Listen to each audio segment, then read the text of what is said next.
For those of you who don't know me, I'm Basil Baltzis. I'm the Vice Provost for Academic Affairs. But I'm here as the Executive Director of the Institute for Teaching Excellence. And this is an event that the Institute of Teaching Excellence has organized. It's a focus group as we try to understand one of the questions on the student evaluations. And the particular question is, what is the educational value of the course? There are two persons who are going to be conducting the focus group. Professor Ron Rockland, who is in the Department of Engineering Technology. He's past chair of the department. He's a master teacher, which is the highest designation of somebody who has accomplished a lot in teaching here at NJIT. He's also a member of the executive board of the Institute for Teaching Excellence. The second person is Blake Haggerty, who is also on the executive board of ITE, the Institute for Teaching Excellence, and he is the executive director of digital learning and technology support. So I'll leave it up to Ron and Blake. Okay, good, thank you. Basil actually introduced most of what we're going to do. I just want to mention there's principally going to be three types of questions we're going to be asking. One is helping to define educational value. So as we talk a little bit, you may want to think about that. What are the impacts, both positive and negative, of the value of the course? And how can we help ensure that courses that you are taking now you see as valuable? So those are the kinds of questions around which we'll be asking a few more. So Blake? All right, so we put together a panel of students, and they're mostly juniors and seniors. And what we're going to do is ask open-ended questions about, what the value of a course means, the educational value. And then we're going to end with the ability for everyone in the audience to ask questions as well. And we'll make sure that we're wrapped up by 4 o'clock. So to our students, you should know that there's no right or wrong answers. You don't have to answer something if you don't want to. Because time is limited, we have a lot of questions, and you won't be asked to answer every single question. The event is being recorded, so we will share the results with faculty and administration who can't be here. When you're going to answer a question, just push the button. It'll light up. Push it again when you're done. So to start off with, please tell us your first name, the year you are, freshman, sophomore, junior, senior, your major, and in a sentence or two, why you chose NJIT. So Jaeger, do you want to start? Hi, my name is Jaeger Allure. Some people call me Jaeger, that's fine too. I'm actually a senior. I have 1 more semester to go, and I study business with a concentration in marketing. I honestly only chose NJIT once I graduated out of Essex County because it was the only school I actually applied to and accepted me. Other than that, I never applied anywhere else. Hi, my name is Garrett Lattignon. I am a senior here at NJIT. My major is biology, and I chose NJIT because I came in as a 7-year medical student with the St. George's program. And I originally came in as a biomedical engineering student, actually, but then I changed into my major of biology, currently because I was in the pre-med track. Hi, my name's Mahati. I came into NJIT because of the Honors College. It covered most of my tuition and my dorming fees. I'm also part of the 7-year SGU program, and I'm currently applying to medical schools, and my major is biology. Hi, I'm Rod Bass. I'm an industrial engineering major. This is my last semester here. And I chose NJIT because it was advised to me by people who have went there before. Hi, I'm Nathaniel Soto. You can call me Nate. I'm a senior in digital design. I came to NJIT because it was affordable. Yeah. Hi, I'm Nadia Gathers. I'm a 4th-year architecture student. Architecture is a 5-year program, so I have a year left. And I came to NJIT because it was the only architecture program around, and it was a great program to look into. Hi, my name is Mardine Santiago. I am a sophomore, and I am doing a dual degree program, Conquer Industry Management with a minor in business and civil engineering. And I chose NJIT because of its affordability and through the EOP program. How's it going, guys? My name is Timmy Joy. I'm a senior civil engineering major, and I chose NJIT because it was really close to my home, about 20 minutes away, so proximity. Thank you. Notice they're able to work with the microphones. I don't think we had a faculty meeting that would help. First question I have, how do you define the educational value of a course? When you hear that word, what does it mean to you?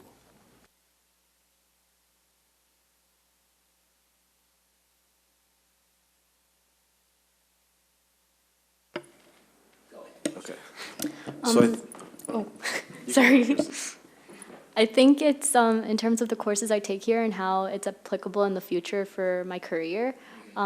So any course I take that's relevant to, for example, medical school that I may see again, I'd find that very useful and valuable.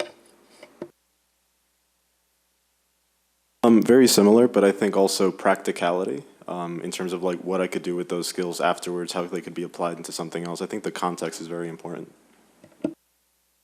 How many like that word practicality? Does it make sense? Okay, any other words that you would think about or any other meaning of it as all?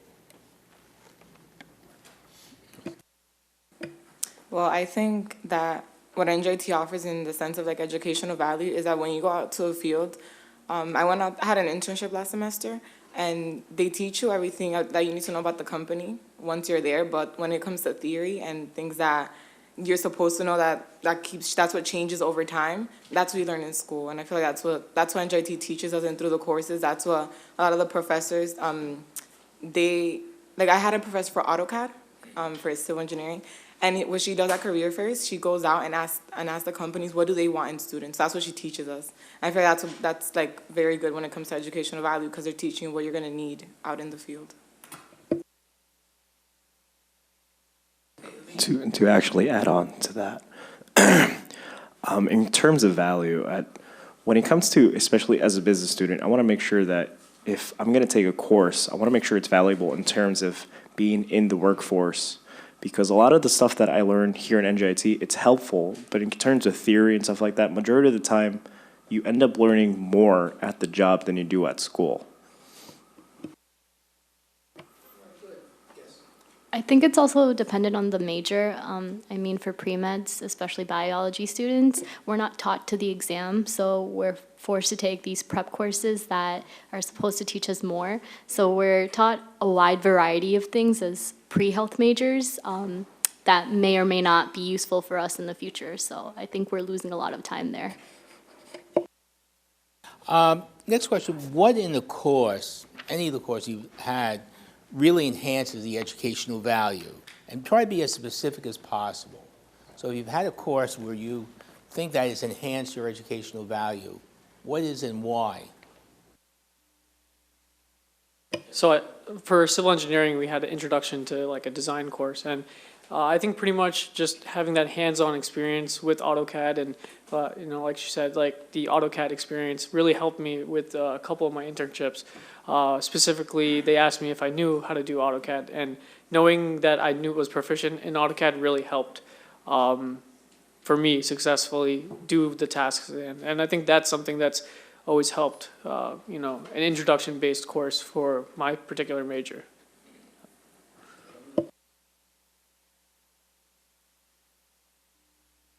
Oh, what in the course really enhances the educational value? So if you had a course, and if so, what in that course would have enhanced that educational value? So for concrete industry management, we have a lot of when you go onto the field, it's hands-on. And so then what we do in class, we have like labs. For example, I took a class last semester where it was like lecture and also lab, but we would spend like 3 hours in lab. And that was very helpful because there's a lot of things that you can learn through theory, but unless you're actually working on it in a hands-on experience, like in a lab, then you really don't retain that information. Okay.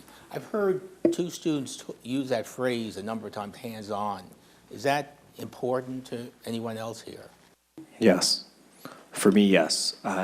Especially a lot of business, it's always different when you work somewhere else. I've worked in plenty of different places. Everything's always different. Now I had a class, business policy. So in order to run a business, like hopefully in the future, knock on wood, I can run a business, want to own it myself. Decision making is the crucial part. I had to run a simulator on business policy called Mike's Bikes, and there were times where our company will either go bankrupt or it will have 6 million in profit.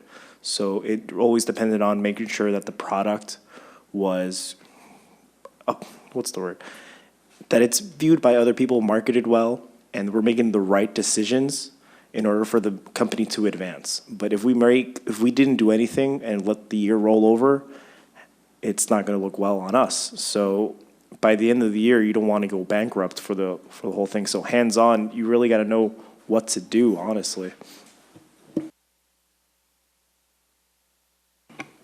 For most of my classes, like construction or structures, we have a lot of textbooks. They have a lot of data in them, but I think it's better to have like hands-on experiences because you get to learn and you get to remember all the information that you actually learn from school. Mm-hmm. So the course you were talking about is what, Construction.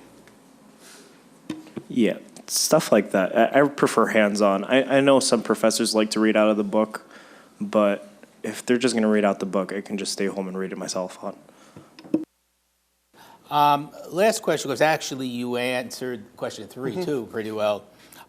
What in your mind detracts from the educational value of the course? And without necessarily naming names, if you could share an example. I know from my organic chemistry class, the professor was all over the place in terms of teaching, where we had to study the textbook religiously for 20 hours by ourselves. And on top of that, we were required to go to class. So he wouldn't teach in class, and then we had to spend extra time by ourselves doing all these problems.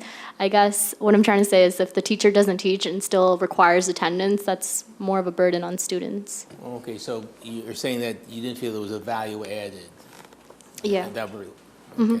Any other examples without naming names?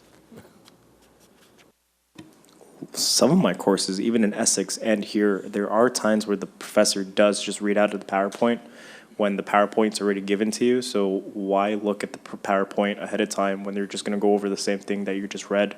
So for me, I'd rather just go through examples such as the professor's background, such as what companies that they work for, what decisions that they make, or anything exactly, just not just straight from the PowerPoint. I want to know more stuff than what the PowerPoint's saying. Let me change a little bit course here. Future careers. How many of your courses that you've taken have been or expect to be valuable in preparing? We talked a little bit about preparing you for your future career. Let me look at a show of hands. At least a quarter of your courses? Raise your hand up high so we can Raise count. high. Let's see. So We're videoing there. at least a quarter of your courses have been valuable to your future career. Raise your hand up high, please. Okay. What about half? 3/4? I want to talk about most then. Okay, so at least a quarter. That's interesting. Do you feel that your curriculum has enough courses to prepare you to be a well-rounded individual? And be well-rounded, defining not just in your specific specialty, but if 5 years from now you want to do something else, you feel like you've been prepared? Yes, actually, I'm taking a course called EPS, and I know it's like a humanities course, but I really enjoy it because it teaches us about like sustainability in the environment. So it makes you aware when you're like designing or when you're like looking around you, like, oh wow, this really affects the environment. And also decision, like when I'm taking statics, and in that class there's a lot of problem solving. That's what you do in any field that you go into. You have a problem and you're trying to come up with a solution. So I feel like that's what pursuing a STEM major really teaches you. Okay, so you feel humanities courses help you in that respect. What about others? Yes. I think my first semester of college was kind of a waste because it was a repeat of high school, essentially the same history, English, math classes I've taken, and that's 15 to 18 credits depending on the student. So I don't think it's really making me well-rounded because every other course I took after that was related to my major. So maybe a few elective courses, but the introductory courses really don't do much and they don't serve their job.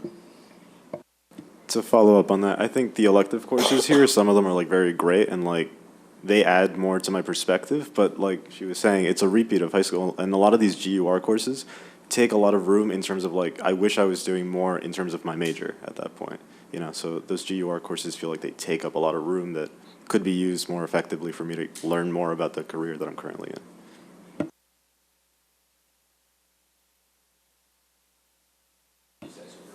Not really. I think I feel the same way along with that. There are classes that seem useless to me. They're not very valuable, but as a concentration in marketing, I would rather have a major in marketing, having more classes for marketing, actually. That would give me a wider knowledge of what more I can do with marketing, actually. Because I know Rutgers gives the major for marketing, and they're a lot more tougher. Not that we're not tough or anything, but I would want a major in marketing here.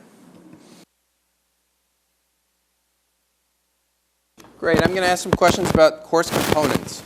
So when thinking about the educational value of the course, what has more impact? Either the content, which could be the textbook, the readings, the support materials, or the instructor's delivery. What do you think has more impact? If you think it's the instructor's delivery, raise your hands. Oh, that's pretty much. And then if you think it's the content, so what about the instructor's delivery really can help? No, go ahead. So I think the way the instructor says the information can really be a big impact on how students learn. So for example, if a professor has his back turned for maybe 85% of the class and is just facing the board and writing stuff down, students are not going to want to be engaged and learn and be proactive. And some people just won't be into it as much as certain people, and also how he delivers the information. So I think that's a big component, how you deliver that information. So would anyone else agree with that? What's the most important part about the delivery? I think being able to convey excitement and getting this class excited is very important. For example, I have a class tomorrow at 8:30, and it's called Imaginary Worlds, and we sit there for 3 hours and watch movies and study the architecture in it, and I fall asleep half the time while we're watching the movies. However, when the professor is speaking, he's so genuinely excited about the topic that it keeps me awake. I want to know what he's saying, and I'm interested in it because he's intelligent, and I want to be able to intake that, but while I'm watching the movie, I fall asleep, so. Any other examples? Anyone else? What really impacts? Murad? I think it's just the ability to understand the professor. I mean, he could talk all day and be excited about it, but if the students aren't really grasping what the point he's trying to get across, then all hope is lost from there. So. Yeah, I would have to agree, because if the delivery is not there, then I might not be interested in the class. I've had a professor who does an astounding job, such as he always talked about Panasonic, and I got interested now that Panasonic is here in Newark. So I tried applying. I didn't get the job, unfortunately. But I wanted to know, how'd he go from a sales representative to being vice president of the company? So it's stuff like that I really want to know more than what's in the book. Mahafi, what were you? Well, I think there has to be a difference between the textbook and the professor for me, and that the textbook has a lot of information that it's too much, overwhelming at times, but the professor has to be able to concisely report all that information and make connections between one chapter to the next. I think that's what makes it interesting and fun, is that I understand the material and he's not, it's not like I'm lost throughout the whole class. Okay, moving on to technology. All right, can technology increase the educational value of a course? If so, do you have any examples? You're shaking your head, yes? I would say access to certain technology and the knowledge that it exists even is super useful. Do you have an example? I mean, in my major we work mostly in learning digital programs and how to apply them, and I can say that, for example, in co-ed the programs that are offered aren't industry standard at all. So I'm trying to get into motion graphics and film and effects.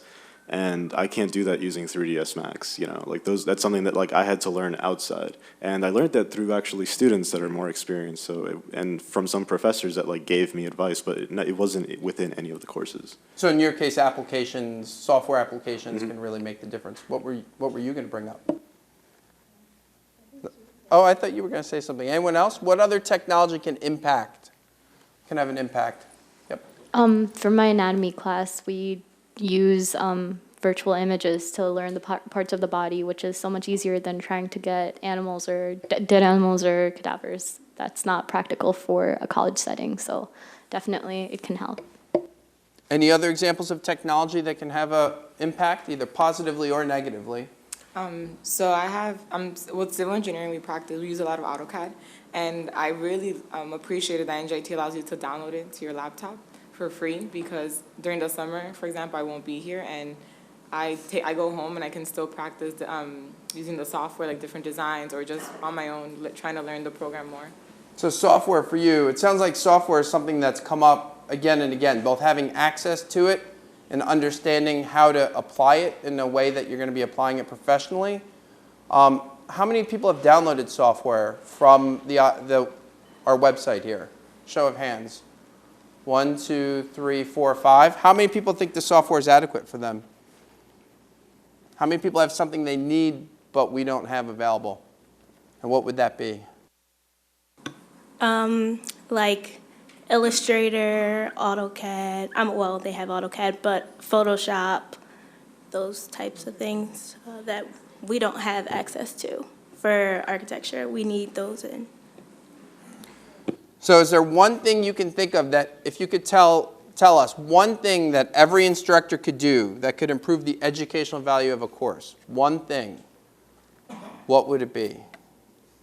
We've heard a lot of suggestions.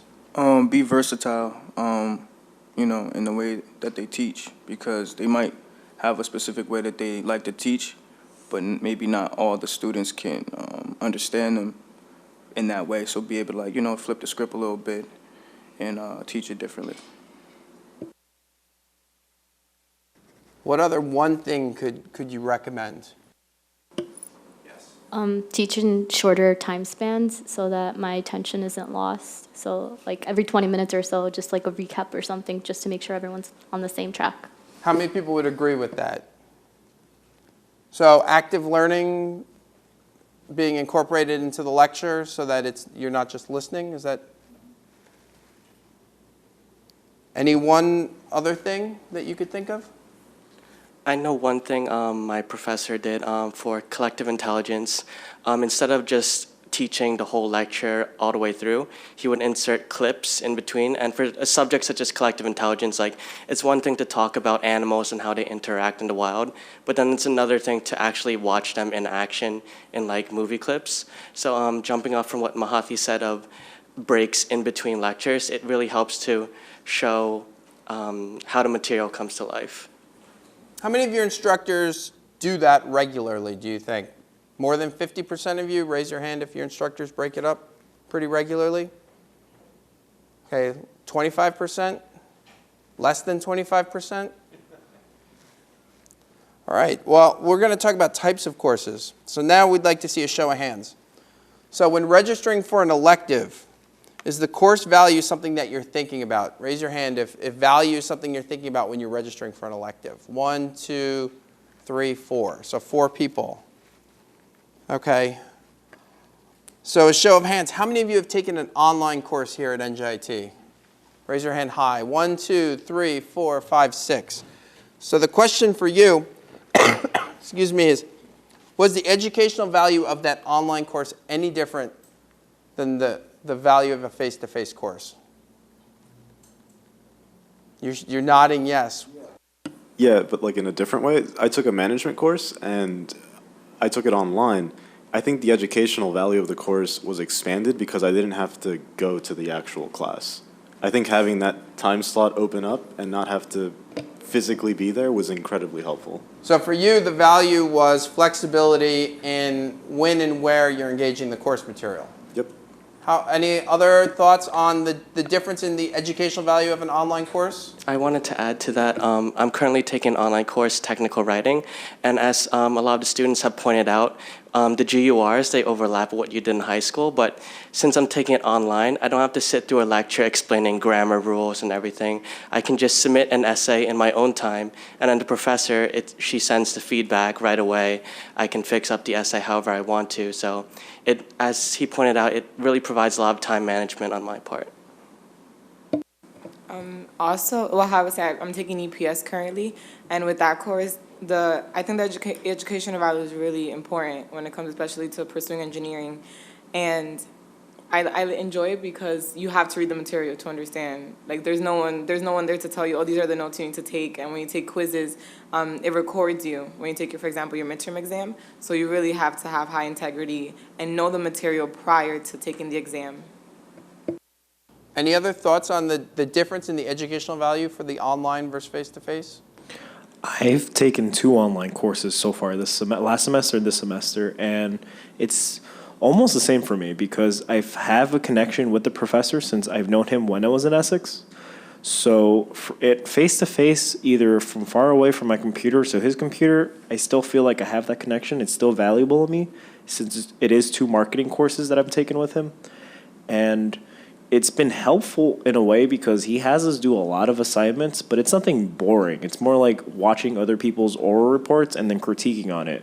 And then we make our own presentations as well. So I had to do a couple different presentations, such as how would I present myself if I were applying for a sales position, or what kind of product would I make, stuff like that. He answers really quick.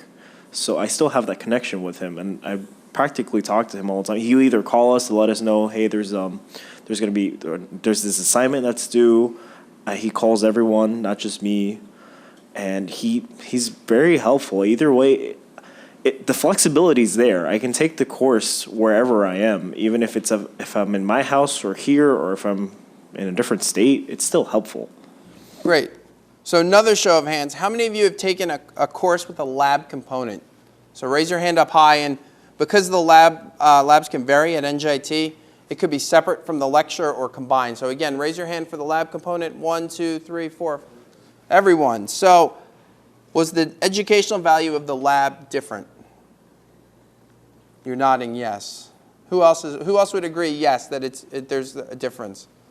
Can you expand on that? So I think the one thing I always liked about labs were it was really hands-on, hands-based, and for soil mechanics, taking the class at the same time as the lab also helped and enhanced what we were learning.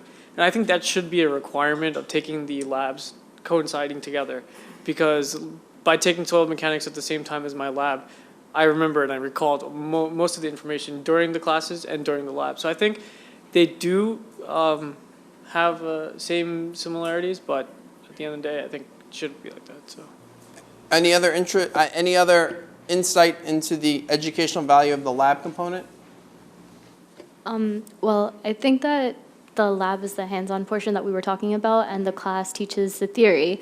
But in my lab classes, some have been successful in providing that hands-on experience because they bridge the theory back to the lab. In other classes, I'm doing the lab and I'm not quite sure why I'm doing it. So if that bridge is missing, the lab is useless. So if the bridge is missing, there's less value there. Yeah. Anyone else that can expand on that? For concrete industry management, we learned, for example, how to create a design for a concrete mix design, and unless we prove it in a lab, it's like pointless. Like we can only assume that it's gonna work. So that's what I enjoyed. That we were able to go to lab and test and wait for a span of even a month to see if it was a good design or not. Any other thoughts on labs, the educational value of the labs? We've already talked about the next question a little bit. The GUR, how many of you knew beforehand what the GUR was or what the GUR requirements were? Raise your hand if you do. Okay, so if you don't know, the GUR courses are intended to provide an educational grounding for our students, a set of educational experiences attuned to the mission. So do you feel that the GUR courses, for the people who have taken them, who know what they are, do they have less educational value? Raise your hand if you would feel they have less. How about more? Or equal? All right, so we have two that are sort of last two that are sort of equal. Are there any additional thoughts on the GUR? We've heard comments that sometimes it's similar to high school. Any other feedback you'd want us to know? I think the GURs are really effective for undecided students because I've had like family members who they want to go to college and they don't know what they want to do. So I advise them, oh, you can still take GURs, that way you don't waste your time. And during that time that you're taking your GUR, you can investigate more about different majors. So I think in that sense it's effective, but if there's someone that knows already what they want to do, I think it might be a little less effective. Okay, one more show of hands. Juniors and seniors, is there a difference in the educational value from your first 2 years than your junior and senior year? Raise your hand if you think that there is a difference. All right, so we'll go down the line if you think there is. What would you say? So compared to junior and senior, I would say that the classes are more intense for purpose of your own major. So you feel that difference. You feel that, you know, as opposed to the freshman and sophomore classes, there's more of enhanced learning and more of a focus towards that because it's your own concentration, your own major. So when you're taking your classes, you can feel that it's more geared towards it. And at the end of the day, you're focused yourself as well. So I think that there's definitely a difference. Anyone else? Difference, yes or no? Yep. Or we'll go 1, 2. We'll go down the line. How about? So I think sorry, lost the train of thought. What was the question again? Difference in educational value for your freshman, sophomore year versus Right. junior, senior So year. freshman and sophomore year felt very preparatory. It felt like I was getting used to what the major was, starting to understand it, whereas like junior year began like a sort of like ramp into like becoming a lot more professional in terms of like deadlines, things would be a lot more like rigid and more, yeah, so. I think it's that we're done with prereqs, so we're finally in the actual courses that we're supposed to be taking. So yes, there's a difference. All right, anyone else? I pretty much agree with all of that. Like I said before, I did come out of Essex, and I don't think there should have been any reason why I should have taken algebra 4 times back then. Coming out of high school, going straight into Essex, take algebra again, it was a waste of my time, and now I'm backed up by 1 year to graduate. So getting out of Essex into NJIT, completely different world, because I'm taking a lot more advanced classes than I do in Essex. And it's helpful for me in a professional world because I'm getting a better understanding of what to do in my career, not just having to sit behind a desk and solve algebra problems all day to pass the class. So you feel like the educational value is greater now than before you transferred? Yes. And did anyone else transfer into NJIT? So the same question for both of you. Was the educational value greater here or before? Or the same, you could say. I think the educational value was greater here. I went to Hampton University in Virginia before coming here, so the courses, like architectural courses, are more focused and like getting you to where you want to go. Like it really is a different type of education. So I transferred from Rutgers, Newark, right across the street, and I was a finance major, and to go from finance to a STEM major, it's a completely different ballpark, and I think it was definitely, the educational value here is definitely higher because from going to finance to a STEM, for myself personally. So one last question that I have, and then I'll turn it back to Ron. When thinking about the course that you felt, think about right now, help me out, think about the course that you feel had the highest educational value. So if you've thought, I'm not going to ask you what it is, but hopefully you've thought about it. Did you feel the same way about it when you were taking the course, yes or no? Who would say yes, that you at the time you felt there was value? So one hand. How about no? You feel like at the time you didn't see the value, but now you do. Raise your hand high. All right, so I see like 3.5 people. What would change your perception between taking it, filling out the course evaluation, and then now?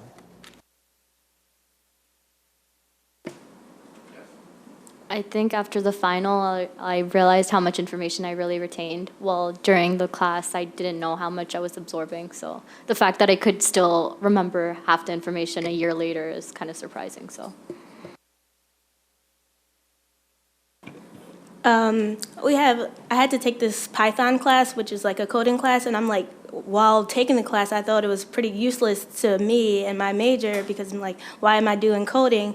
But afterwards, like, I see that it could possibly help me in the future because, like, my mom, her job is all about coding. And I'm like, at the time, I'm like, why am I doing this? Like, this is so crazy. But I see that it could lead me into different things in the future. I also had to take, I think, the same coding Python class, and at the time I hated it completely. But like now, just like last week, I was doing like an entire project in Python. So, you know, yeah. So now you see the value to it. At the time, not so much. So currently I'm taking Chem 2. This is like the last of my GURs. And when I first was taking Chem 1, I took Chem 1 like 5 times. I took it like in high school, and I did like summer programs and then like EOP programs. So I was like really tired of chemistry. But now that I'm taking the second part, it's like so cool. All that information is just there. Like there's like a year and a half ago that I took Chem 1, and I still remembered everything. And I'm looking into further classes in the future, and there's a lot of students that tell me that you actually need those classes for like different types of materials that you might use in like the strengths and so I think it's really important to retain that information. Ron? Figure this way to stay away from changing heads. How are we using a term, course outcomes? That term means, we used to have a show of hands.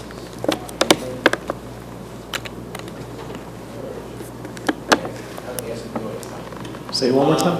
Course outcomes. What do you think you would mean just by the 2 words? What'd you get out of the course? Very good. Anyone else have from there?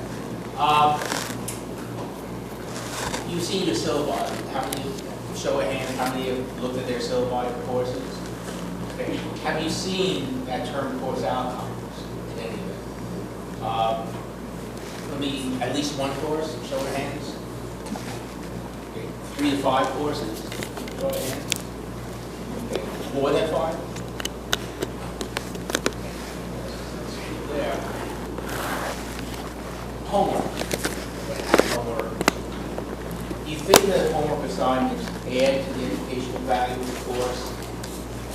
And if so, could you give me an example of how it has helped? So I think homework is like a very essential part of learning for within civil engineering itself.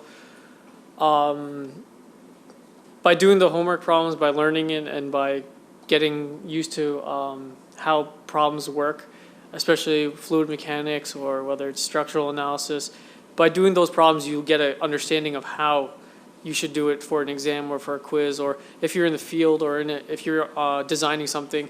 So I think homework really can give the basic foundation, especially for civil engineering. It helps you reinforce what you're learning and retain information. So. I hate homework, to be honest. Unless it's the kind of homework that I need to remember because the next day is a quiz on the homework, then I'll do my homework. But unless it's like some type of presentation that I'm actually learning about that makes me, think that this might be helpful in my career, then that's what I think it's actually valuable to me. I think it depends on the kind of homework, actually, because if I had, in design, right, we mostly have projects, and it's like these large scope things, and we work on it independently. If I had to take home a packet and fill it out and do questions that I don't even know what they would be about, that would be super frustrating to me. I like being able to have control of what it is that I'm doing because I'm kind of teaching myself in a lot of ways. Just sort of a side question, I thought, for those that have to do it, have you found, does the homework help when you take exams? Or are the exams and homework not really at all? It depends on how different the questions are. For example, like when I was taking physics, a lot of the questions were the same, and it was just like back-to-back repetition. And I think that's fine, but like when you're in engineering, no two problems are the same usually. Especially when you're trying to solve new problems and new issues. So, example, in statics, she chooses the homework that we do, and every single problem is so different. So you can't just go from one problem and think you're going to solve the next one the same way. So I think that's very helpful. I think homework can help you either way, because even if the questions are different, if you learn from doing the steps in the homework, you can learn how to solve the problem in the quizzes. So just doing the homework, you'll understand all the information from the class. I think the homework should be harder than the tests, because I find that when the homework is too easy and then I get to the test and I have to think differently to get to the answer, the homework was useless, if it was too easy. Okay, good. All right, good news. We're almost done with the questions. Then we'll be turning it to the audience. But we're going to be ending it. I have just 3 questions, asking you to summarize the educational value of a course using just 3 words, which I think may be easy because I've heard it before. So be and think about that answer. First question is, and a show of hands, how many of you would agree that at least a quarter of your classes have high educational values? Raise them high. How about half? Is that maybe 3/4? I won't even talk about that most, okay? The question now is, and I'd like to go into each one, summarize educational value of a course using just 3 words. Educational value in 3 words. I would say, that's a good question. Probably, I would say 3 words. Okay, we can Give me a second here. think about that. Let me think about it for a second. Anybody have an answer right away? Okay, 1 word. I'll take 3 words or less. Like essential. Essential? Practical. Practical? Okay, that's 2 words actually. That's a good. Any other 2 or 3 words? Yes. Impact, delivery, if it's useful. Okay. Get through it. Get through it. Okay, fine. Last question is an easy one. What didn't we ask you that we should have when we're talking about this topic? What are the questions we didn't ask that should have? I think you didn't really ask us what our favorite courses were, because you covered the topic of maybe a well-rounded education. You covered the topic of how a course should be useful to us education-wise, but you didn't ask us the particular courses that we enjoyed, whether it applied to our future careers and professions, or it was just something that we feel enriched our lives personally. Okay, then you know what? I listen. What was your favorite course? I know 2 particular courses that come to mind. One was collective intelligence. Has nothing to do at all with medical field or anything related, but I really enjoyed the topic of seeing how groups of people, groups of individuals just work together. And I feel it really helps me when I'm thinking about group projects or anything else that involves groupthink. I get to see the psychology of how people or animals or any type of organism really works together. Another course I really enjoyed was Discovering Biological Field Methods. Again, nothing related at all to medicine, but it was something that as a traditional student, you don't really get the opportunity to go off campus, but with that course, we took a bus, we went off campus, and we saw all the concepts that we learned in the classroom being applied outside. We saw the organisms that we learned about. We actually interacted with them. So those were 2 courses that I really enjoyed as a biology major. Who else? I think one of my favorite courses was construction scheduling and estimating. I took the course and I absolutely loved it. And then eventually I actually got an internship with the Port Authority for estimating and construction, like pretty much estimating, cost estimating. And by doing so, by knowing that information priorhand, I truly enjoyed it so much. So I think that was one of my favorite courses. It was an elective. The professor was awesome. He went hands-on. we had our whole like scheduling takeoff and bid, and we did our own bid design and everything. And I think that's why I truly liked it, because more hands-on. So. Sorry. One of my classes, I'm taking like a music producing class right now. It kind of helps me like relax from thinking about all of my other architecture work. So it's really relaxing, and I enjoy like listening to music. So it's really helpful. So it also brings a little more well-rounded as well. Yes. Bio and organic chemistry, it's kind of a tie. I really like those courses because I felt challenged, and it wasn't just like memorize this. So Most of my marketing classes, honestly, but only because of the professor, because the relationship I had with him, very funny. He really cared about what was going on in my life. But the class overall was a great class. I mean, especially when I had to make my own product and present it in front of the class, or even if it was a group project and we had to make our own product as well, and how to present it to everybody, honestly. Okay. Any other questions that we didn't ask? Great question there. Okay, I think Least then, favorite classes? What? Favorite Least class? favorite classes. Besides what? Least favorite? Well,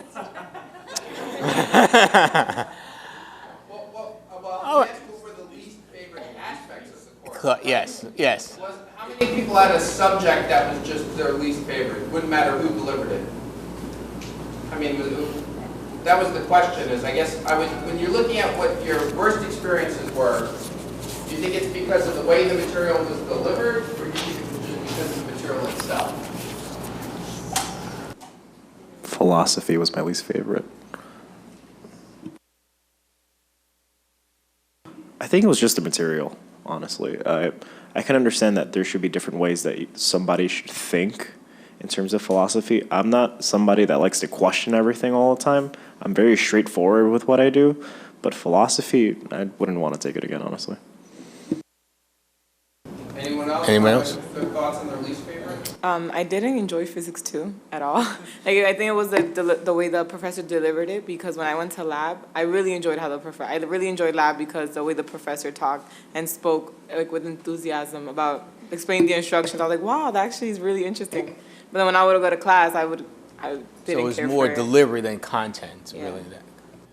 Anything else? Okay, what I think I want to do then is turn it to the audience. Not that I'm going to parrot you, but for the sake of the video, I'm going to repeat your question. So, 'cause I think I have a working mic. Yes. Several of you mentioned internships and practicality. How many feel that the courses have more value for you if they help teach you communication skills and leadership skills? Okay, did you get? Okay, the question is that how many of you feel, I guess, that courses have more value if they teach you leadership skills, or what we tend to call soft skills, but really are not just soft skills. They're really hard. So, for example, with engineering, especially STEM majors, the stereotype is that they're very introverted, they don't like talking to people, or they can't, or when they're writing essays, they can't communicate effectively. And I think that's very important because now that STEM has stemmed out to be more like you have to work in teams, you have to learn how to communicate. For example, if I'm civil to a mechanical engineer, what are your part of the plans? And also when you have to, for example, during my internship, I had to write like permit requests, and I had to write out in in their type of form, like writing, the way that I wanted to ask for a permit. So those skills, I would have to go on Google and search, what type of wording do they use and things like that. Okay, any other response to that?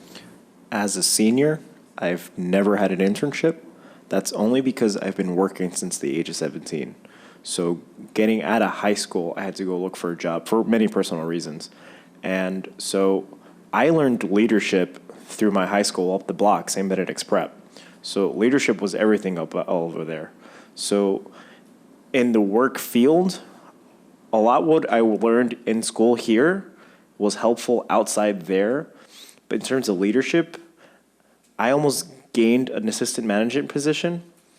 Now, for me, boss and leadership, completely two different things. I prefer to be the leader, not the boss. I don't like bossing people around. I'd rather help the person out. So that's what's completely different for me. Was that any follow-up, or that's, okay, other question, yes. I was wondering if you would consider a course harder, if it required you to think more hard about make connections about the things that you're learning, or would you consider it harder if you had to remember more things? Okay, so the question is, do you consider a course harder if it requires you to think and make interrelationships, or just, I guess, what, memorize, or memorize numbers? I think personally speaking, I have the worst memory. I have like short-term memory loss or something. I would say memorization, because like I can think and I can learn and I can figure out problem solving is pretty much probably my strongest attribute. But memorization, like I don't like memorizing. But I would say, yeah, definitely a course would be harder if you had to just sit down and learn 50, like 100 vocab words instead. So. If you told me to read the entire book and memorize it word by word, I would have failed the class by then. I rather, like he said, problem solving, it's my favorite thing. I rather solve a jigsaw puzzle to pass the course than read an entire book. Okay, let me just say count of hands then. Who would rather, who feels that it's harder to memorize? Okay, who feels it's hard for problem solving? Okay. Okay, other questions? Yes. Okay, so in the transition from high school to coming to NJIT, what was the biggest positive surprise in terms of your coming here? What weren't you expecting that was kind of the benefit that you got from coming here? Okay, so the question is, in the transition to NJIT, what was the biggest surprise? Positive surprise. A positive. I think the amount of responsibility that you have over your courses and how you manage all of that was the best part of NJIT for me, because it helped me develop as a person as opposed to being guided through something, which was what high school was. I have to agree on that. I may not came from high school to here. I did go to Essex and then here, but Essex alone felt like high school already. So comparing St. Benedict's Prep and NJIT, they did help me a lot. They did guide you through everything. But here at NJIT, I had to be my own adult, like my own parent basically, and guide myself to figure out, all right, I wanted to have this course at this time so I can work at this time at my other job, stuff like that. Okay, any other, yes, Nadia. I would have to say finding myself, because like in high school, I really didn't know what I wanted to do after high school. I was just like, oh, I'll just do architecture because it's something I'm kind of interested in. So like actually getting into the field and seeing how the field works, I think it's a better thing. I think in college we were taught like the relationships between different subjects, whereas in high school we're not. We learn each individual subject and that's it. So like coming here, biology, physics, chemistry, they all mush together, and it finally made sense. Yeah, back then I didn't know what I wanted to do. When I got out of high school, I thought to myself, maybe I want to be a music teacher. I did go through courses in Essex for music education, never again, because it wasn't going to work out for me, especially because there's no jobs there. So it wasn't until I went to my first job at Quick Check that I decided, all right, maybe I do want to do business, because my management was pushing it because the company was offering tuition reimbursement if I was there for a year. So that's when it really pushed me. So then over here at college, that's what it really hit me. I actually really like business. Okay, good. Other questions? Yes. Sometimes you must have done courses where you work in a team of 3 years. And what would you like, what would you suggest to make the teams work efficiently? Sometimes we can have 3 students who are equally strong. Sometimes we can have 1 strong student and 2 who are weaker, and they can help each other. What type of things will make the team work? So the question really is, in working in teams, how do you work so that you may balance? Yeah, balance or successful. Don't pick the students yourself. Don't pick the students yourself. I had to drop a course because of that. because the professor picked out the students on her own by, naming everybody 1, 2, 3, 1, 2, 3. And I ended up getting stuck with somebody who was really good at what the course was. But then I also had somebody that really sucked at what they were doing. They were completely lazy. I dropped the course because I was at that point, I was at the border of no point in passing the class because of my group. So I'd rather be in a group with my friends that know the material and will help me pass, instead of a group that is lazy. One's doing all the work. I'm out working. The other one's not working because he doesn't have a job. I'd rather be with my friends, in all honesty. In one of my classes, the professor completely assigns the names, different variables, the names, the majors, the schools, NJIT or Rutgers, and puts it into a system, and it's completely random. Like, you don't know. And if there's overlap between, let's say you're with your friends or you're with another NJIT student, he makes sure to separate the kids. So it's completely random. And then he does course evaluations and group evaluations to make sure the groups themselves are equally balanced. And if the students have any complaints, they're allowed to work individually within the group. So yeah. Also, I think having the group of students report back to you with a list of responsibilities that they divide amongst themselves.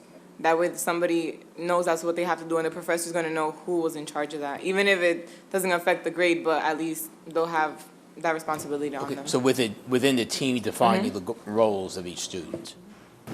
Okay. So, real quick, to build on that, how many of you feel that you've taken a class where group projects have detracted from the educational value of your course?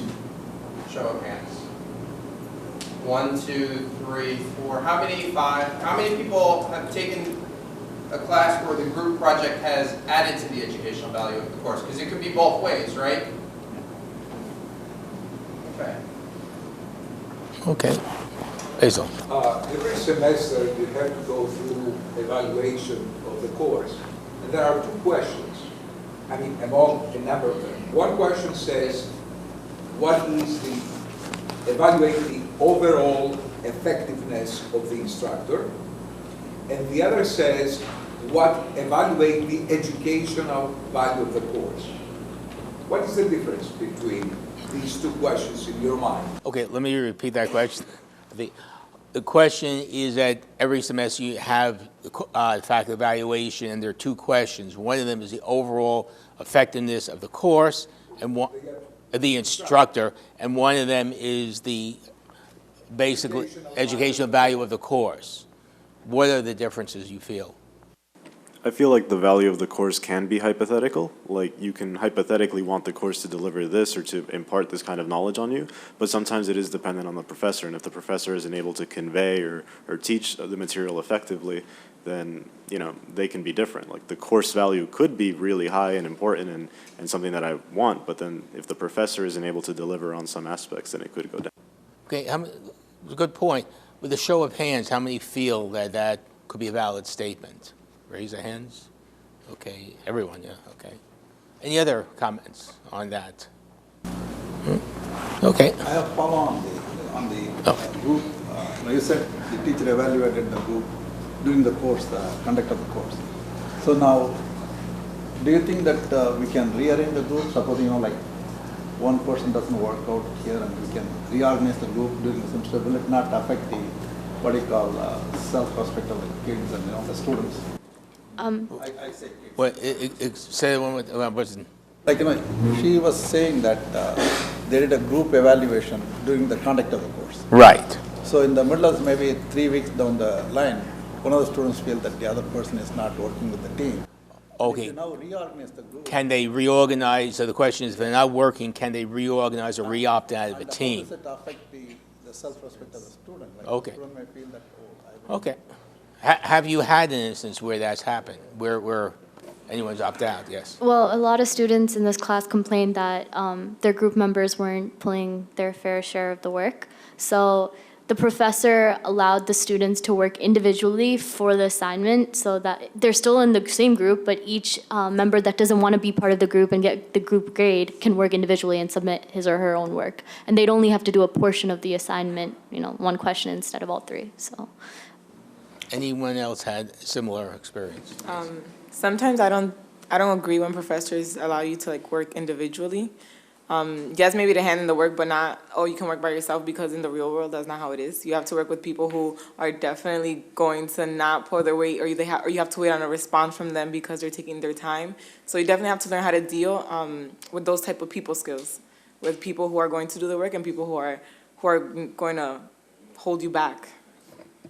I agree with that because that was the only class that I had to actually drop. Every other course that I've never had an issue with my group, but it was just this semester that all of a sudden that I had the worst group and I had to drop it.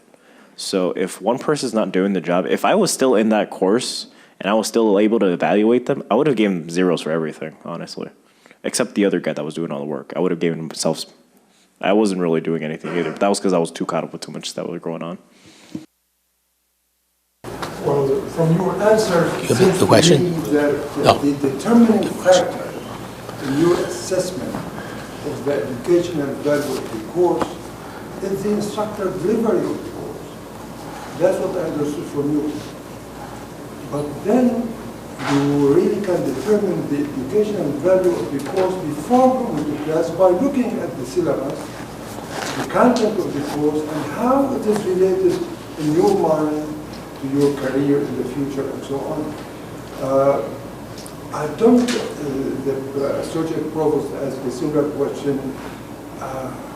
It seems to me that in your mind, the delivery method and the educational value of the course are somehow fuzzy. They are like related, but in a university environment, you can learn on your own. You can find videos delivering the same content in some other university. So, any comments on this? Okay, I'm trying to redefine the question a little bit. Is there...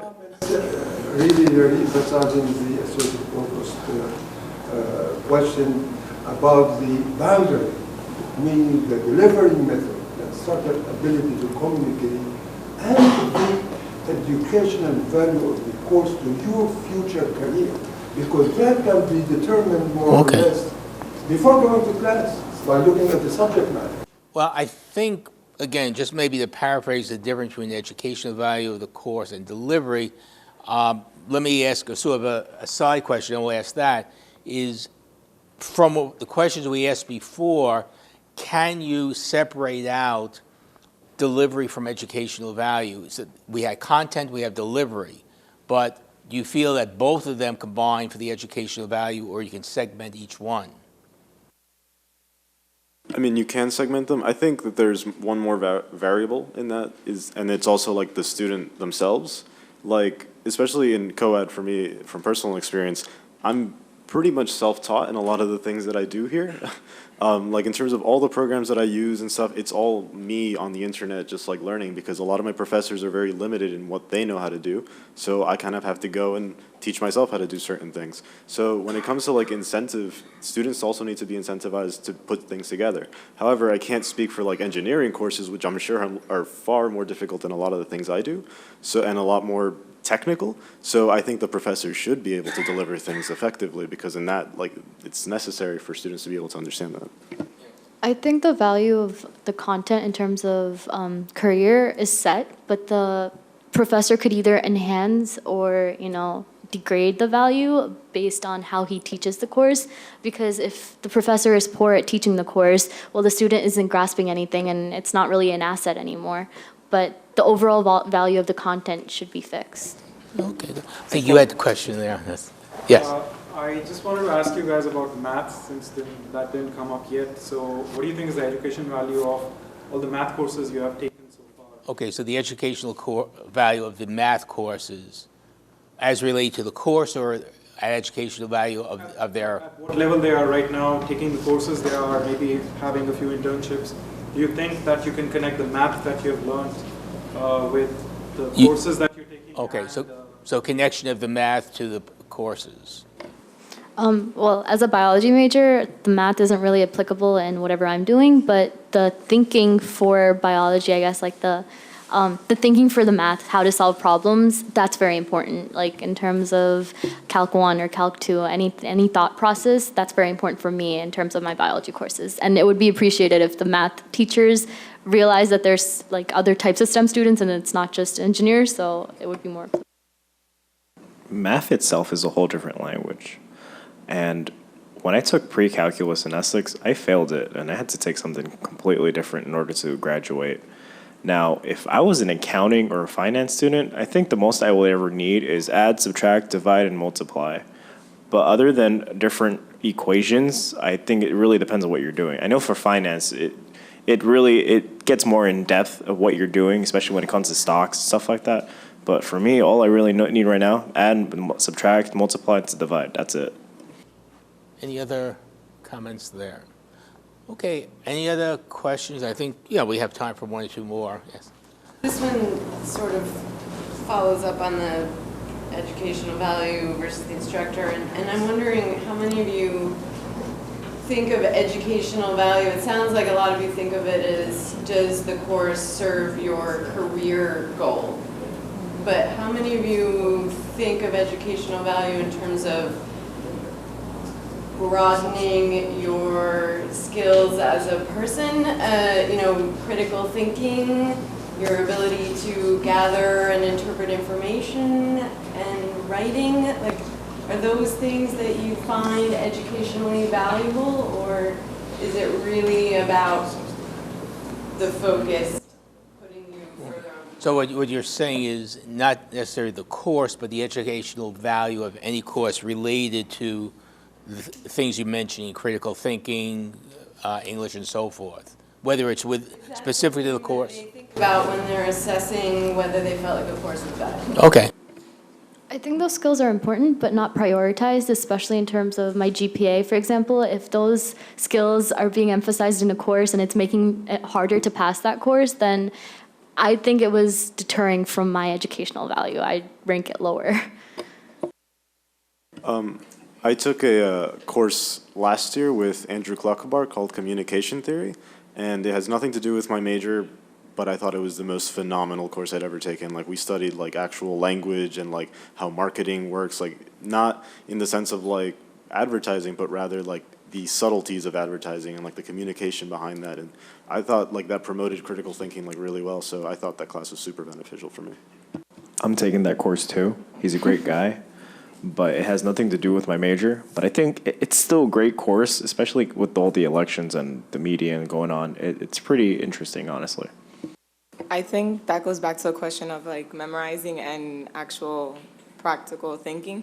And I think that's the reason why thinking, I think, is more important than the actual sometimes the educational value of the course, is because something they don't teach us throughout high school and like when we're growing up is how to think. Basically is everything is given to us. This is what you need to know. This is what you need to learn. Here are the equations, but that doesn't help you understand the why.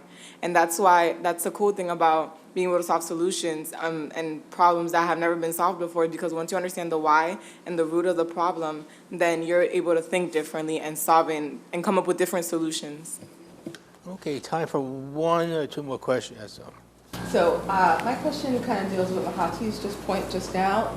Do you all see a correlation between the assessment that you receive, the grade, and either the educational value that you place upon the course, or its educational value in terms of your long-term future endeavors, in terms of, do you feel this course relates to, simply put, do you think the grade that you get has a value for the learning experience that you have, or a value towards your degree completion, and that's it? Okay, so again, whether the grade has a value to the learning experience or your final career value of the education overall, or just does it lead towards your degree completion and your future career? Okay. Martha, you led it off, so might as well. I think it's both. I mean, definitely we're told not to worry about our grades, and it doesn't matter what you get, it's the amount of information you learned.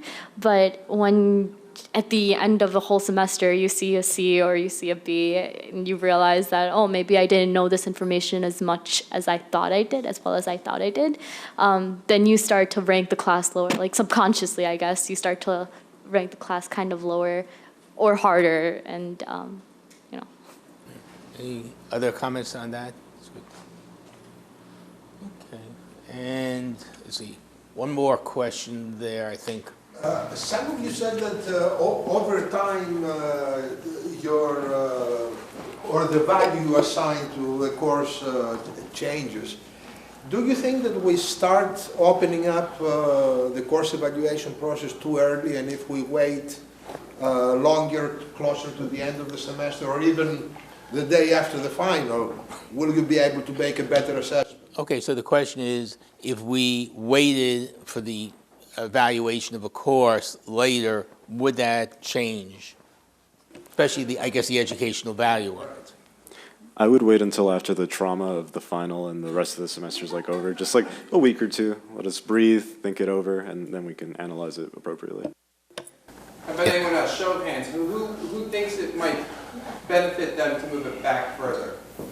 Or or another way to say that is, would you be able to better assess the education value of the course if it was later after the final? You raise your hand. Okay. I think it would be biased based on the grade that we receive. So if we initially thought, oh, this was a great class, and then the person ends up failing, they might take it out on the course evaluation. So who would not move it forward then? Who would say, keep it where it is, show of hands? or better yet, maybe like a comparison, like one early on, like a survey or something of what you expect from the class, and then one normal evaluation that we normally do. Okay, I think we're just about time. I always believe in letting a class out there. Okay, I'd first like to thank the students. Let's hear a round of applause. And I guess we will, at some point in time, have the video on this available. That'll go on the ITE website. For the students, thank you very much for participating. We have extra pizza, so please take it so that I don't have to eat it. And we would appreciate that. Thank you for your time. Okay, thank you.